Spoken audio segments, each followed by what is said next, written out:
Pantun 2 Kerat Nasihat Siri 3 Bahagian 2. Selamat kembali. Anda bersama dengan Cikgu Mun untuk belajar berkaitan dengan Pantun 2 Kerat Nasihat yang ada dalam antologi Ku Ingin Berterima Kasih tingkatan 1. Jom kita mulakan pembelajaran. Kita nak belajar apa ni? Kita masih lagi dalam objektif pembelajaran yang sama, iaitu mengenal pasti aspek pengulangan kata dalam pantun 2 kerat nasihat. Ada 2 kriteria kejayaan di mana kriteria kejayaan cikgu yakin awak telah berjaya capai pada akhir video bahagian 1 tadi, iaitu untuk menyatakan 4 jenis gaya bahasa, aspek pengulangan kata dengan betul. Kalau awak tak capai lagi kriteria kejayaan yang pertama ni, sila hentikan video cikgu sekarang, pergi balik ke video bahagian pertama, ulang dengar balik, hafal balik empat jenis aspek pengulangan kata tu, kemudian barulah datang kembali ke video bahagian 2 ni. Sebab penting untuk awak tahu 4 jenis ni. Kalau tidak, awak tak boleh teruskan dengan apa yang cikgu akan ajarkan nanti. Dan ini adalah kriteria kejayaan yang terakhir, yang kedua, mengenal pasti 2 contoh aspek pengulangan kata dalam pantun 2 kerat nasihat dengan tepat. Awak dah tahu aspek pengulangan kata ni ada 4 jenis, iaitu anafora, epifora, responsi, repetisi. Sekarang ni kita akan tengok pantun 2 kerat nasihat dan kita akan tengok adakah dalam pantun 2 kerat nasihat tu ada responsi, ada repetisi, ada anafora, ada epifora. Kita akan kaji dan kita akan lihat ada ke tak. Jadi mari kita mulakan pengkajian kita. Baik.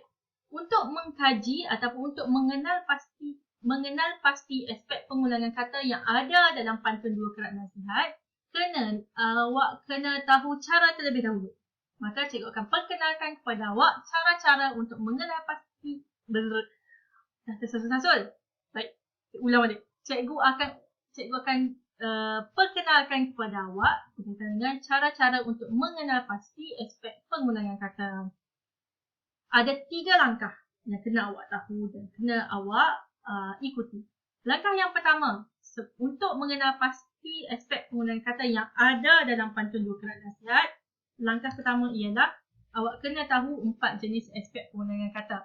Maka awak dah tahu kan? Anafora, pengulangan kata pada awal setiap baris. Epifora, pengulangan kata pada akhir setiap baris. Responsi, pengulangan kata di tengah setiap baris. Repetisi, pengulangan kata yang sama dalam satu baris ataupun ayat.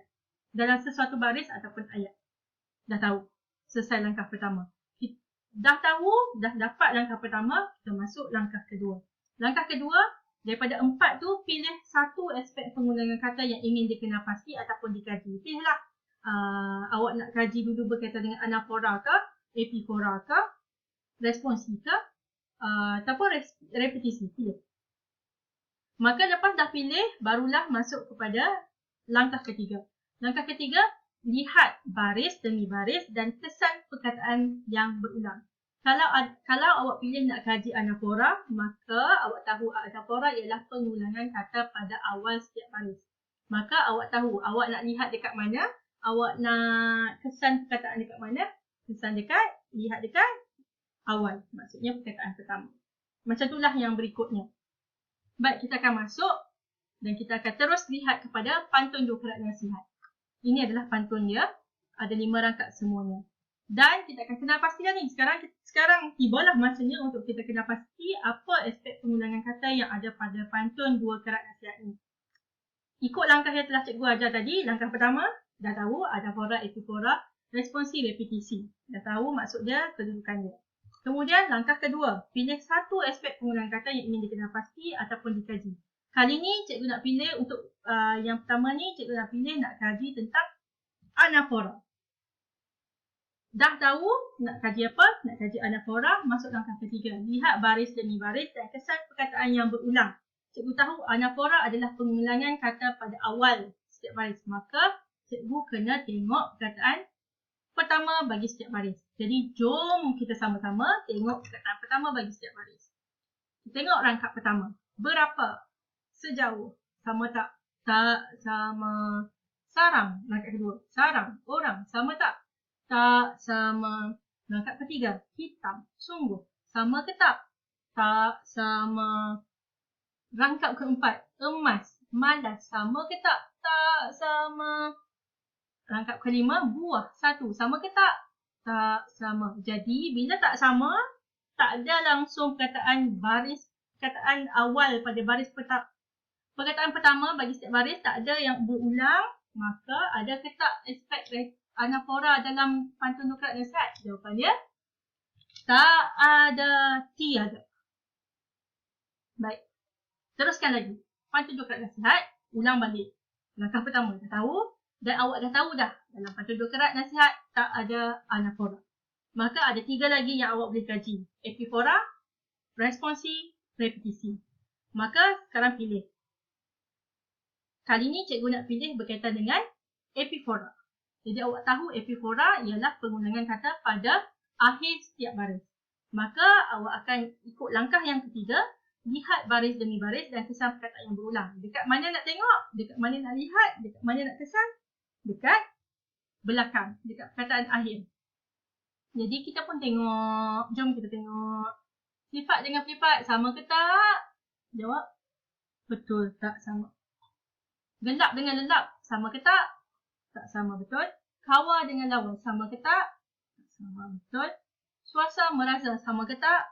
Tak sama. Senikul, memikul, adakah perkataan yang sama? Tidak sama. Maka adakah ada epifora dalam pantun nukrat nasihat? Jawapannya, tak ada, tiada. Kita ulang lagi. Kali ni dah selesai kaji anafora, selesai kaji epifora, dua-dua tak ada. Maka kita kaji yang ketiga pula, iaitu responsi. Responsi ni apa maksud dia? Maksud dia adalah pengulangan kata di tengah setiap baris. Maka kena lihat baris demi baris dan kesan perkataan yang berulang di mana? Nak kesan kat mana? Nak lihat kat mana? Betul, dekat tengah. Sebab responsi ni ialah pengulangan kata di tengah setiap baris. Maka kita tengok dekat tengah. Tetapi harus diingat, dalam pantun 2 kerat nasihat ni, satu baris ada yang 5 perkataan. Contohnya baris pertama ni ada 5 perkataan. Maka senang awak nak tahu, kalau 5 perkataan, tengah dia kat mana? Dekat perkataan yang ketiga, iaitu wujud. Tapi kalau 4 perkataan, nak tengok dekat mana? Kita tengok dekat perkataan kedua ataupun perkataan yang ketiga. Tak boleh nak tengok tengah-tengah. Sebab kalau tengah-tengah ni tak ada apa. Ni ruang kosong. Jadi kita ambil lah. Tengah dia tu antara perkataan kedua dengan perkataan ketiga. Jadi kita tengok. Baik. Sekarang jom kita tengok satu persatu. Okay, wujud. Sama tak? Ada tak wujud dekat dalam baris kedua? Tak ada. Semut ataupun dalam. Ada tak dekat sini? Tak ada. Tak sama. Hitam-hitam. Hitam pucuk ataupun hitam di panah. Ada ke tak? Ada. Iaitu hitam. Hitam-hitam. Jadi ada. Kemudian kita tengok pula perak tembaga. Bergerak tidak. Tak sama kan? Tak berulang kan perkataan tu? Bintang buah. Memegang satu. Tak sama kan? Maka awak tahu bahawasanya untuk pantun 2 kerat nasihat ada aspek pengulangan kata iaitu jenis responsi di mana dirangkap yang ketiga. Jadi kalau soalan dalam exam, dalam peperiksaan ada ditanyakan nyatakan contoh aspek responsi yang ada dalam pantun 2 kerat nasihat. Maka awak dah tahu ada dekat rangkap ke-3. Jadi awak salahlah hitam-hitam pucuk kawar, sungguh hitam di pandang lawan. Inilah contoh dia. Inilah aspek responsi yang ada, iaitu dekat perkataan hitam. Baik, akhir sekali tadi kita dah selesai tengok dan kaji berkaitan dengan kita tengok kata anafora tak ada, epifora tak ada, responsi ada dekat rangkap ketiga iaitu dekat perkataan hitam. Dan akhir sekali kita akan tengok dekat kita akan kaji pula dan lihat aspek repetisi. Apa maksud repetisi? Repetisi ialah pengulangan kata yang sama dalam sesuatu baris ataupun ayat. Maksudnya dalam baris yang sama tu ada tak perkataan berulang. Maka jomlah kita tengok baris demi baris. Lihat baris demi baris. Maka ada tak perkataan yang sama? Tak ada. Ni, tak ada. Ni, tak ada. Ni, tak ada. Hitam-hitam pucuk kawar tu. Ada cikgu. Hitam tu cikgu. Dia berulang. Dekat sini hitam-hitam pucuk kawar. Dia 2 kali hitam. Yang ni tidak dikira. tidak dikira sebagai repetisi sebab hitam-hitam ni adalah kata ganda. Jadi dia memang, kalau dah kata ganda memanglah dia ada dua. Jadi kita tak dikira ini sebagai pengulangan kata untuk repetisi sebab dia adalah kata ganda. Baik, kita tengok baris yang seterusnya. So, hitam di pandang lawa. Tak ada yang sama, ini pun tak ada yang sama, ini pun tak ada yang sama. Ini buah bintang, buah senikul. Ada lah cikgu. Dekat perkataan buah.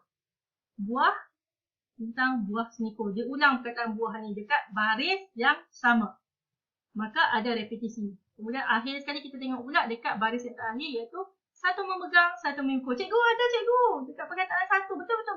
Betul. Ya, cikgu tahu. Dekat perkataan satu ada satu memegang, satu memikul. Maka ada repetisi. Jadi kalau soalan tanya, adakah ada aspek pengulangan kata repetisi dalam pantun dua kerat nasihat? Maka jawapannya ialah ada. Di mana? Apa contohnya? Di sini. Di rangkap yang kelima ada dua contoh. Contoh yang pertama ialah dekat baris buah bintang, buah senikul. Contoh yang kedua dekat baris satu memegang, satu memikul. Jadi selesai. Awak dah tahu dalam pantun dua kerat nasihat ni ada pengulangan kata, ada aspek pengulangan kata iaitu jenis responsi dan jenis repetisi. Macam mana cara nak kenal pasti tadi?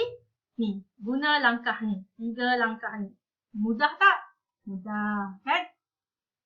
Selain daripada langkah yang telah cikgu nyatakan kat sini, dekat sini, sebenarnya ada satu lagi langkah yang lebih mudah dan lebih cepat. Tetapi awak boleh guna kaedah tu, langkah tu sekiranya awak memang dah mahir tentang 4 jenis aspek pengulangan kata. Maka cikgu akan kenalkan cara yang lagi mudah, lagi cepat untuk kenal pasti aspek pengulangan kata yang ada pada pantun dua kerat nasihat. Cara tadi tu panjang, lama. Satu kita nak tengok. Kali ni kita buat langkah yang cepat sikit. Langkah pertama, untuk langkah yang paling cepat ni, langkah pertama sama juga macam langkah tadi. Tahu 4 jenis aspek pengulangan kata iaitu adafora, epifora, responsi, repetisi, awal, akhir, tengah yang sama pada setiap baris. Itu punya maksud.